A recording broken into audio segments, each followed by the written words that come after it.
الشیطان الرجیم بسم اللہ الرحمن الرحیم الحمد للہ رب العالمین وصلی اللہ علی سیدنا محمد وآلہ الطیبین الطاہرین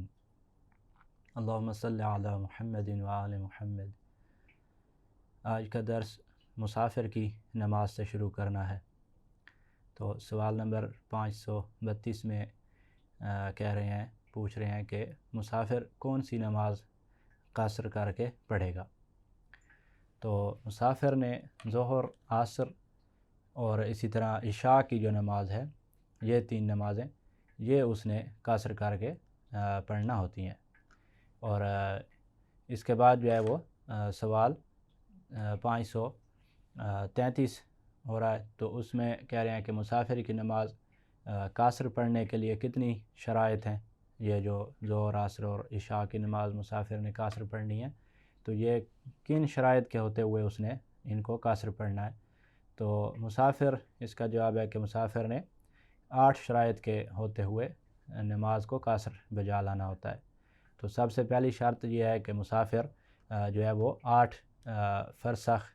جو شرعی ہیں ان کی مسافت طے کرنے کا قصد رکھتا ہو۔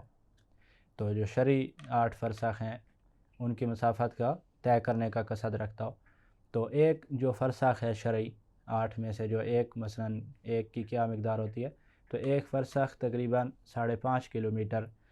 سے قدرے کم ہوتا ہے۔ تو اگر میلوں کا حساب کیا جائے تو میلوں کے حساب سے 8 فرسخ جو شرعی ہیں وہ تقریباً 28 میل بنیں گے، اور اگر کلومیٹر کا حساب لگایا جائے تو وہ 8 فرسخ جو شرعی ہیں وہ تقریباً 44 جو ہے وہ کلومیٹر بنیں گے۔ اس کے بعد سوال 534 کہ اگر ایک آدمی جو ہے وہ مسافت مثلاً وہ 5 فرسخ اس نے مسافت جو ہے وہ طے کی ہو جانے کی، اور پھر واپسی کی جو مسافت ہے وہ اس کی 3 فرسخ بنتی ہو، تو آیا اس کی نماز کا اب کیا حکم ہوگا؟ اس نے قصر پڑھنی ہے یا پوری پڑھنی ہے؟ تو 8 فرسخ تو اس نے مکمل کی ہیں، لیکن جانے کے 5 فرسخ تھے اور واپسی کے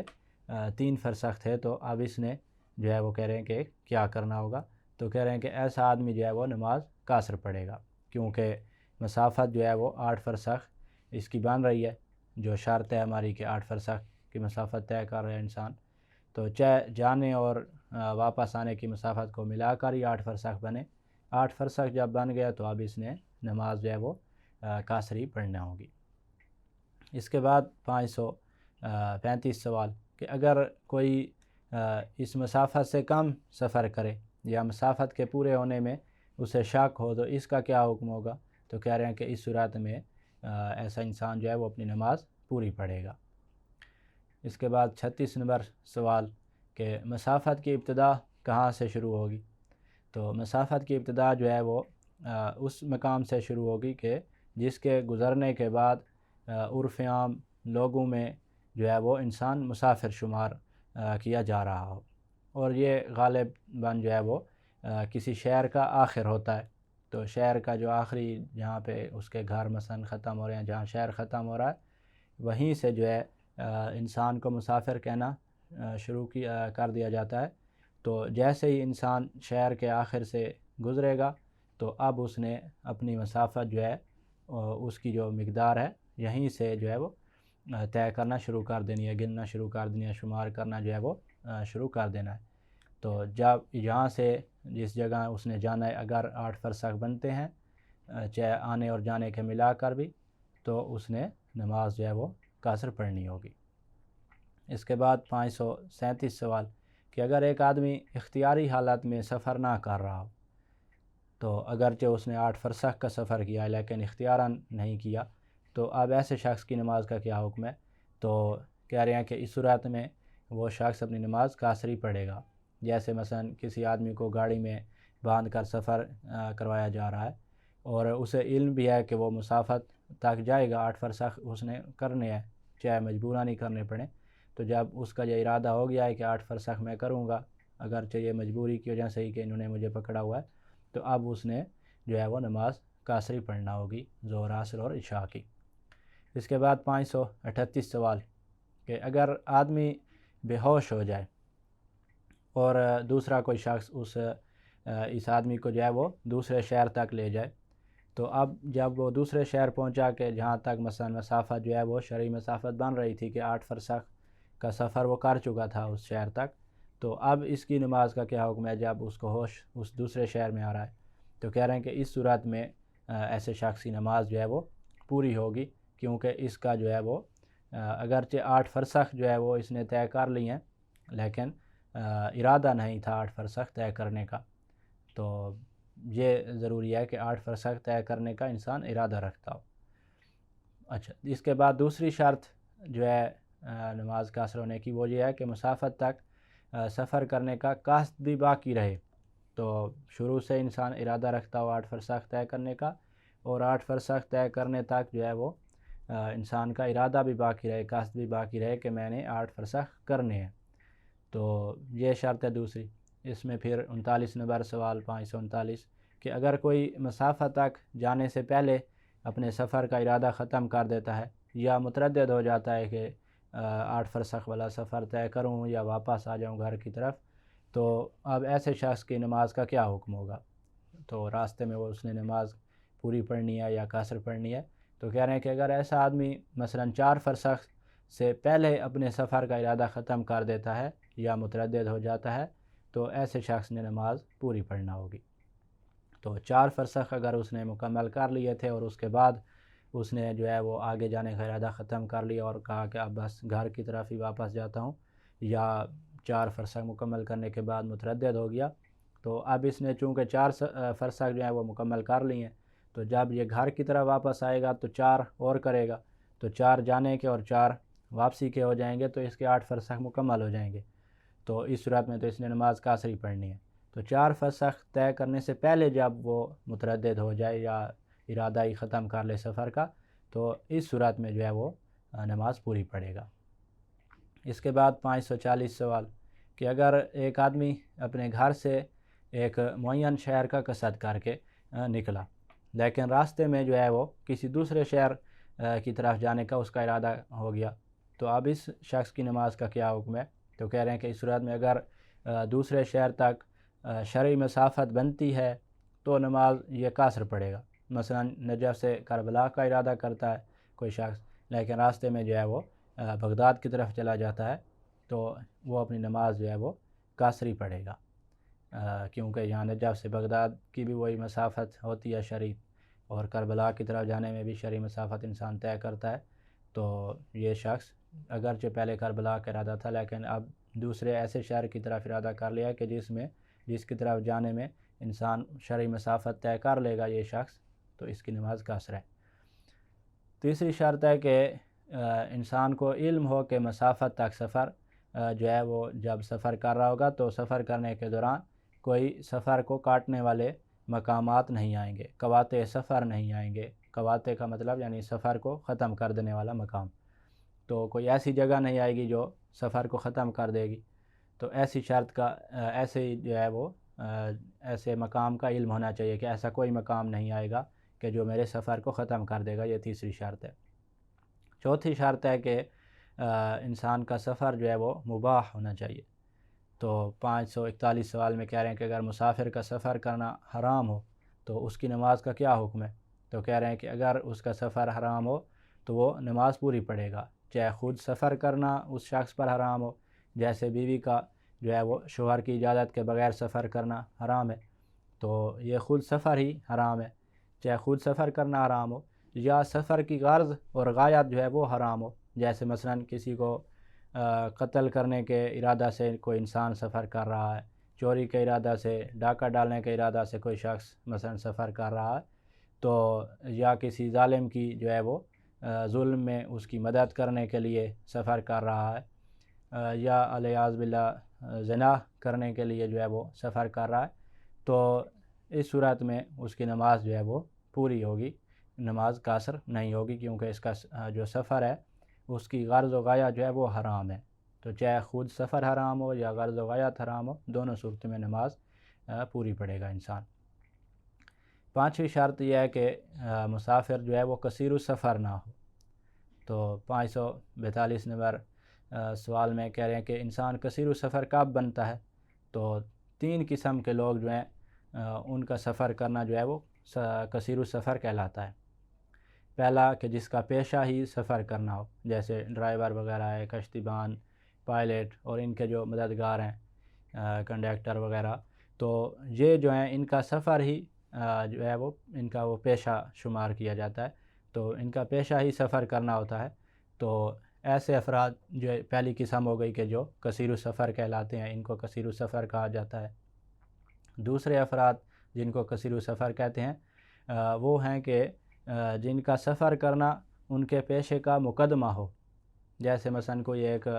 آدمی ایک جگہ رہتا ہے لیکن روزانہ جو ہے وہ اسے دوسری جگہ ڈیوٹی کے لیے جو ہے وہ سفر کرنا پڑتا ہے، مثلا ڈاکٹر ہے، تاجر ہے، اسی طرح ٹیچر وغیرہ، پولیس والا ہے، تو روزانہ مثلا اس کو اپنی ڈیوٹی والی جگہ پر، کام کی جگہ پر جانا پڑتا ہے۔ تو اگرچہ اس کا پیشہ جو ہے وہ مثلا استادی ہے یا ڈاکٹری کرنا ہے، لیکن پیشے کا مقدمہ جو ہے وہ سفر بنتا ہے، اور یہ اس طرح مثلا وہ روزانہ سفر کرتا ہے، اور سفر بھی وہی جو مسافت والا سفر ہے، یعنی 8 فرسخ جو ہے وہ اس کو روزانہ کرنا پڑتے ہیں، اس کو بھی اور پہلے والے جو افراد تھے ان کو بھی۔ تو تیسری قسم ہے کہ ایسا کوئی شخص کہ جو کسی بھی غرض سے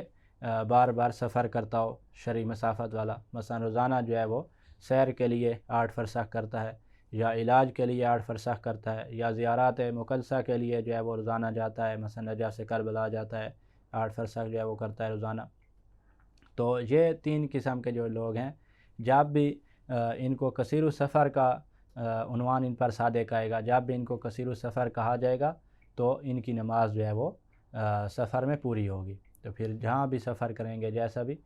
تو جب بھی ان کو مثلا وہ کثیر السفر ان کو کہا جا رہا تو پھر ان کی نماز جو ہے وہ پوری ہوگی۔ اس کے بعد سوال 543 کہ اگر ڈرائیور یا پائلٹ اپنے عمل کے علاوہ کسی اور طرف سفر کرتا ہے تو اس کی نماز کا کیا حکم ہے؟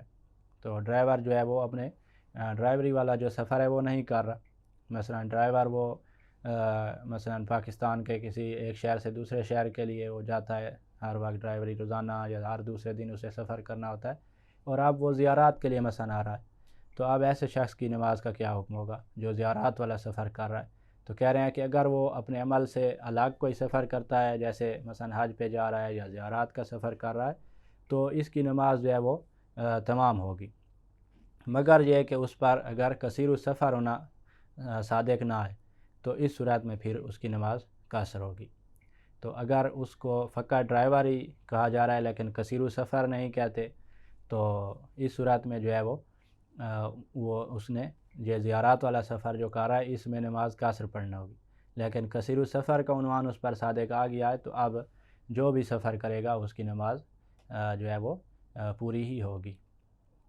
اس کے بعد 544 سوال کے کثیر السفر آدمی اپنے شہر میں اگر کچھ دن رک جائے تو اس کی نماز کا کیا حکم ہے؟ تو کہہ رہے ہیں کہ کثیر الشخص جو ہے کثیر السفر شخص اگر اپنے شہر میں چند دن قیام جو ہے کرنا اس سے کثیر السفر سے خارج نہیں کرتا، تو وہ جب بھی سفر شروع کرے گا تو نماز اپنی پوری پڑھے گا، تو شہر میں ہی اس نے پوری پڑھنی ہے کیونکہ اپنا شہر ہے، اور آگے جو سفر پھر شہر میں رہنے کے بعد جب وہ دوبارہ سے نیا سفر شروع کرے گا تو اگر یہ شہر میں جو مدت اس نے قیام کیا ہے اس مدت کی وجہ سے کثیر السفر والا عنوان اس سے ختم نہیں ہوا، ابھی تک اسے کثیر السفر کہہ رہے ہیں، تو جیسے ہی سفر شروع کرے گا تو اس نے نماز جو ہے وہ پوری پڑھنا ہوگی، چاہے جو ہے وہ شہر میں 10 دن ہی ٹھہرا ہے، تو اس میں بھی کوئی مسئلہ نہیں ہے، جب عنوان کو ہم نے دیکھنا ہے کہ کثیر السفر والا عنوان اس پر صادق آ رہا ہے یا نہیں آ رہا۔ اس کے بعد جو ہے وہ چھٹی شرط کہ ایسا آدمی نہ ہو کہ جس کا گھر اس کے ساتھ ہوتا ہے، جیسے مثلا ایسے لوگ کہ جو ہمیشہ سفر کرتے رہتے ہیں اور ان کا کوئی مستقل ٹھکانہ نہیں ہوتا اور ان کا گھر ہی ان کا وطن ہوتا ہے، تو ایسا آدمی جو ہے وہ پوری نماز پڑھے گا کیونکہ اس میں یہ چھٹی شرط نہیں پائی جا رہی۔ اس کے بعد 7ویں شرط ہے کہ حد ترخص سے انسان تجاوز کرنے کے بعد جو ہے وہ نماز قصر پڑھے گا، تو اگر اس سے پہلے نماز پڑھے گا تو وہ نماز پوری پڑھے گا۔ تو 545 سوال میں حد ترخص کے بارے میں پوچھ رہے ہیں کہ حد ترخص کیا ہے۔ تو حد ترخص وہ جگہ ہوتی ہے کہ جس جگہ مسافر اپنے شہر سے اتنا دور ہو چکا ہوتا ہے کہ دور ہونے کی وجہ سے لوگوں کی نظروں سے اوجھل ہو جاتا ہے، اور مسافر کو اپنے شہر کے لوگ جو ہے وہ نظر نہیں آ رہے ہوتے، تو اس جگہ کو حد ترخص کہتے ہیں۔ تو بالکل صاف علاقہ ہو تو اس میں جو ہم مثلا مسافر جو ہے وہ دیکھے، اگر سفر کر کے اتنا دور چلا جائے کہ پیچھے دیکھے تو اپنے شہر کے لوگ اسے نظر نہ آ رہے ہو، تو یہ جو جگہ ہوگی یہ حد ترخص ہوگی۔ تو حد ترخص جو ہے وہ اپنے شہر سے جب انسان سفر کرتا ہے تو وہاں پہ یہ شرط ہے کہ اپنے شہر سے جب سفر کر رہا ہے تو اس حد ترخص تک جب نہ پہنچ جائے اس وقت تک جو ہے وہ نماز قصر نہیں پڑھ سکتا۔ تو حد ترخص سے پہلے اگر نماز پڑھی تو نماز پوری پڑھے گا۔ اگر کہیں 10 دن کا قیام کیا ہوا تھا اور وہاں سے پھر سفر شروع کیا تو وہاں یہ حد ترخص سے گزر جانا یہ شرط نہیں ہے۔ تو اس کے بعد 546 سوال کے جیسے مسافر کے لیے سفر پر جانے کے لیے حد ترخص عبور کرنے کی شرط ہے، اسی طرح واپسی پر بھی حد ترخص کی شرط ہے۔ تو کہہ رہے ہیں کہ مسافر کے لیے سفر سے واپسی پر حد ترخص کی شرط نہیں ہے، تو وہ جب تک اپنے شہر میں داخل نہیں ہوگا نماز قاصری پڑھتا رہے گا۔ اگر حد ترخص میں داخل ہو چکا ہو تو واپسی پر کسی صورت میں حد ترخص کا جو ہے وہ خیال رکھنا ضروری نہیں ہے۔ حد ترخص جو ہے وہ اس کا حد ترخص ہے ہی نہیں واپسی پر، لیکن جاتے وقت جو ہے وہ بھی جب شہر سے انسان سفر کر رہا اپنے وطن سے سفر کر رہا ہے تو اس صورت میں حد ترخص کا خیال رکھا جائے گا۔ باقی کسی جگہ سے سفر شروع کیا ہے تو وہاں پر بھی حد ترخص جاتے وقت بھی ضروری نہیں ہوگی۔ اس کے بعد 547 سوال کہ اگر مسافر سفر کے دوران اپنے وطن سے گزرے تو اس کی نماز کا کیا حکم ہے؟ تو اس میں جواب دے رہے ہیں کہ اگر مسافر اپنے سفر کے دوران اپنے وطن سے گزرتا ہے اور وطن میں اترتا بھی ہے، مثلا گاڑی وغیرہ سے اتر کر کچھ دیر کے لیے وطن میں مثلا وہ ٹھہرتا ہے، تو پھر اس پر جو ہے وہ نماز پوری پڑھنا واجب ہو جائے گی جب تک کہ نیا سفر ایسا نہیں شروع کر دیتا کہ جو شرعی مسافت والا سفر ہو، 8 فرسخ طے کرنے والا سفر ہو، تو اس وقت تک اس نے نماز پوری پڑھنا ہوگی۔ اس کے بعد جو ہے تو اس میں مثلا وہی پہلے سوال کا تھوڑی اور وضاحت کر دیں۔ تو مثلا کوئی بندہ جو ہے وہ اس کا شہر جو ہے وہ نجف ہے اور کربلا سے اس نے سفر شروع کیا ہوا اور نجف سے آگے اس نے جانا ہے مثلا کسی اور شہر، تو کربلا سے آیا اور نجف میں جو ہے اپنی گاڑی سے اتر گیا اور تھوڑی دیر کے لیے ٹھہرا، تو اب نجف کے بعد جو وہ مسافت ہے تو وہ مثلا 1-2 فرسخ بنتے ہیں، اور پہلے جو تھے وہ مسافت تھے۔ تو اب جیسے ہی یہ نجف میں اترے گا تو نجف میں نماز اگر پڑھی تب بھی پوری ہوگی، اور آگے جو 2-3 فرسخ کرنے ہیں اس میں بھی اس نے نماز جو ہے وہ پوری پڑھنا ہوگی۔ تو اگر وہاں مثلا اس کا آگے وطن ہے، کوئی آگے شہر ہے، تو یہ اسی طرح ہی کرے گا۔ ہاں اگر وہاں کوئی کام کے لیے جا رہا ہے اور پھر یہ 3 فرسخ اور پھر ادھر سے پھر اپنے کربلا والے شہر میں مثلا چلا جائے گا، تو پھر جو ہے وہ مسافت کو دیکھے گا کہ 3 یہ ہو گئے، پھر واپسی کے ہوں گے۔ اگر نجف میں نہیں اترا تو پھر دوبارہ جو ہے وہ مسافت والا سفر ہوگا، تو پھر جو ہے وہ نماز قصر پڑے گا۔ اس کے بعد 548 سوال کہ مسافر اپنے وطن سے صرف اگر گزرتا ہے اور اپنے شہر یا وطن میں اترتا نہیں ہے تو اس مسافر کی نماز کا کیا حکم ہے؟ تو کہہ رہے ہیں کہ اگر مسافر اپنے وطن میں اترنے یا ٹھہرنے کے بغیر صرف گزر جائے، تو جیسے مثلا گاڑی میں سفر کر رہا ہو اور اپنے وطن سے فقط گزر گیا، تو اس صورت میں وہ تھوڑی دور جا کر نماز اگر کوئی پڑھے تو احتیاط واجب ہے کہ قصر اور تمام جو ہے وہ دونوں پڑھے گا۔ اگر اترتا ہے تو پھر تو یقیناً تمام ہی پڑھے گا، لیکن اگر اترتا نہیں ہے گزرتا ہے تو اس میں بھی احتیاط واجب ہے کہ جو ہے وہ قصر اور تمام دونوں پڑھنی ہے۔ اس کے بعد 549 سوال کہ وطن کی تعریف کریں، وطن کیا ہے؟ تو اس میں کہہ رہے ہیں کہ وطن سے مراد یہ ہے کہ جو ہے وہ 3 ہمارے پاس مقامات ایسے ہیں کہ جن کو وطن کہا جاتا ہے۔ پہلا مقام انسان کا اصلی ٹھکانہ ہے کہ جس کی طرف انسان منسوب کیا جاتا ہے اور جو اس کی جائے پیدائش بھی ہوتی ہے اور اس کے ماں باپ کا گھر ہوتا ہے، تو یہ جو اس کا گھر ہے یہ اس کا وطن شمار ہوتا ہے۔ تو پہلا یہ وطن ہے کہ وطن کی ایک قسم یہ ہے۔ دوسرا مقام بھی وطن کہلاتا ہے، وہ یہ ہے کہ ایسا مکان کہ جس کو انسان اپنے لیے تمام عمر جو ہے وہ ٹھہرنے کے لیے انتخاب کر لیتا ہے۔ تو ایک جگہ جہاں اس کی پیدائش ہوئی تھی وہ اس کا وطن تھا، اب دوسرا کوئی شہر ایسا ہے کہ جس کو اس نے آگے کی تمام عمر جو ہے وہ اس میں ٹھہرنے کا ارادہ اس نے کر لیا ہے، تو اب وہ بھی اس کا وطن بن جائے گا۔ تیسرا مکان بھی جو ہے وہ وطن بن سکتا ہے کہ وہ مکان کہ جس میں ایک لمبے عرصے کے لیے رہنے کا کہ کوئی شخص ارادہ کر لے، تو اور اس میں لوگ اسے مسافر بھی نہ کہیں، تو ایسا جو مقام ہوگا وہ بھی وطن ہی کہلائے گا، اور اس میں بھی نماز پھر پوری ہو جائے گی۔ اس کے بعد انشاءاللہ اگلے درس میں بیان کریں گے۔ والحمدللہ رب العالمین۔